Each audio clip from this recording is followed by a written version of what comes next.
కుటుంబంపై విధి పొగపట్టింది. ఆ కుటుంబానికి నిత్యం ఆదాయాన్నిచ్చే పరదాలే ఆ ఇంటి దీపాన్ని ఆర్పేశాయి.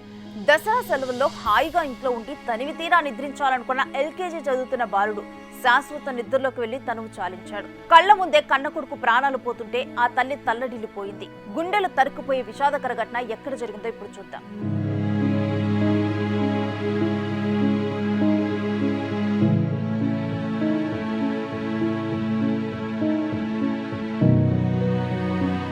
కరీంనగర్ జిల్లా మానకొండూరు మండలం ఈదులగట్టపల్లిలో శుక్రవారం దారుణం చోటు చేసుకుంది. అగ్గిడి రాజు, అనిత అనే దంపతులకు 2 సంతానం. కూలి పని చేసుకుంటూ జీవనం సాగిస్తున్న వారు పరదాలు కూడా అద్దెకు ఇస్తూ ఉంటారు. అయితే శుక్రవారం సాయంత్రం కొడుకు సాయి కుమార్ ఇంట్లో నిద్రిస్తుంటే కూతురును వెంట పెట్టుకుని బజారుకు వెళ్లింది అనిత. అదే సమయంలో ఈదురు గాలి వీచాయి. అనిత ఇంటిపై నుంచి వెళ్లే విద్యుత్ తీగలు ఒకదానికొకటి రాసుకుని నిప్పురవ్వగా చెలరేగాయి. అవి ఇంటి ముందు ఉన్న పరదాలపై పట్టడంతో వెంటనే మంటలు అంటుకున్నాయి. చూస్తూ ఉండగానే మంటలు చుట్టూ వ్యాపించాయి. ఇంట్లో కూడా వెళ్ళాయి. ఇంట్లో ఉన్న పరదాలకు కూడా అంటుకున్నాయి. దీంతో మెలకు వచ్చిన సాయి కుమార్ అమ్మా అంటూ మెయిన్ డోర్ దగ్గరకు వచ్చి తలుపు తీసేందుకు ప్రయత్నించాడు. కానీ మంటలకు తాళలేక మరో రూమ్లోకి వెళ్లి దాక్కున్నాడు. అయితే మంటల దాటికి ఇల్లంతా దట్టమైన పొగ కమ్ముకుంది. ఈ పొగ కారణంగా ఊపిరాడక సాయి కుమార్ అక్కడికక్కడి ప్రాణాలు వదిలాడు. ఇంటికి మంటలు అంటుకున్న విషయం తెలుసుకున్న తల్లి అనిత పరుగున వచ్చేసరికి ఇంట్లో నుంచి అమ్మా అమ్మా అంటూ అరుపులు వినిపించాయి.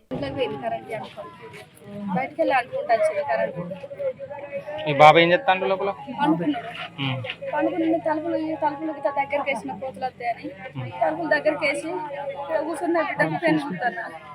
బయటికి వెళ్ళి అంటుకుంటే వచ్చేసరికి చెప్పిన ఇంట్లో కురికినా ఉరికేసరికి మొక్క అంతా కాలిపోయింది. ఆ కొడుకు దేవుని ఇంట్లో కురికిండు. సిలిండర్ కాలిండు, ఏమైంది తెలియదు. బయటికి వెళ్ళి కాలుకుంటే కరెంట్ ఇంట్లో పరదలు ఉన్నాయి, ఇంట్లో అన్నీ ఉన్నాయి, కాలిపోయినాయి. ఏం లేకుంటే కాలిపోయినాయి. మీరున్నారమ్మా ఇంట్లో కుటుంబ సభ్యులు? బయటనే ఉన్నాం మేము. నా బిడ్డ అంటుకున్న పిల్లగాని తీసుకురా లోపలికి తలపేసి కరెంట్ బయటికి వెళ్ళి కాలుకుండా వేసరికి నేను చెప్పాను ఇంట్లో కురుకుతాను ఉరికిన నన్ను ఉరకనియలే గేట్ రాకపోతే అంతా గాలింది బయట కురికొచ్చిన.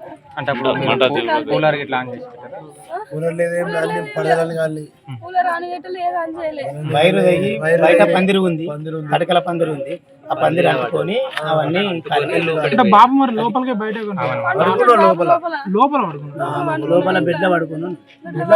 భయపడి ఇటు బయట అనుకున్నా ఇంట్లోకి వచ్చింది. బయట అనుకున్నతో ఇంట్లోకి వచ్చిన తెలుసుతో నేను కరెంట్ అంటుకుని ఉరుకుతున్నా. నా కొడుకు వెళ్తాడు, మమ్మీ అని వెళ్తాడు.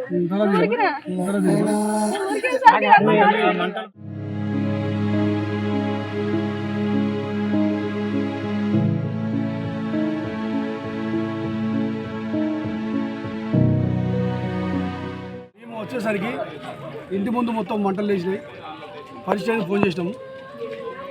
వచ్చేసరికి లోపల అబ్బాయి ఉండని చెప్పి వాళ్ళ తల్లిదండ్రులు చెప్తా ఉన్నారు. ఫైర్ స్టేషన్లో వచ్చి ఆ మంటలు ఆర్పడం జరిగింది. లోపల చూసేసరికి అబ్బాయి చనిపోయి ఉన్నాడు. వాళ్ళు పరదల వ్యాపారం చేస్తారు. ఎస్టీ కులానికి చెందిన వారు ఎరకల వాళ్ళు.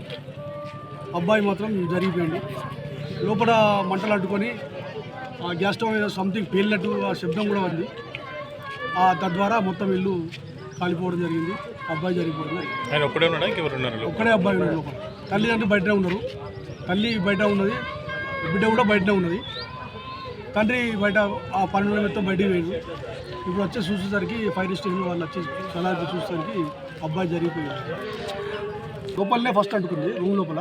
అంటుకున్న తర్వాత అబ్బాయి బయటకు వచ్చి డోర్ కాడికి వచ్చి అమ్మ అని పిలిచిండట. పిలిస్తే ఆ డోర్ ఇచ్చేందుకు ఇబ్బందులు ఉండి దేవుని ఇంట్లోకి ప్రవేశించడం జరిగింది. దేవునింట్లో పోయిన తర్వాత డోర్ వేసుకున్నాడు. కానీ అబ్బాయి పాక్షికంగా ఆ గాడ్పే జరిగిపోయింది. కానీ మంటల తాకిడి తట్టుకోలేక అనిత అందులోకి వెళ్లలేకపోయింది. కళ్ల ముందు కన్న కొడుకు ప్రాణాలు పోతుంటే తల్లడిల్లిపోయింది.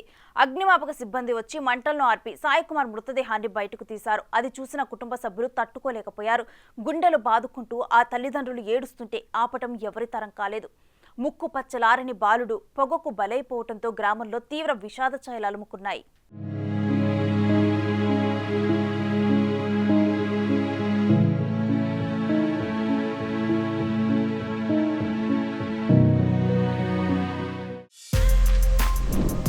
For more videos like this, subscribe Big TV channel.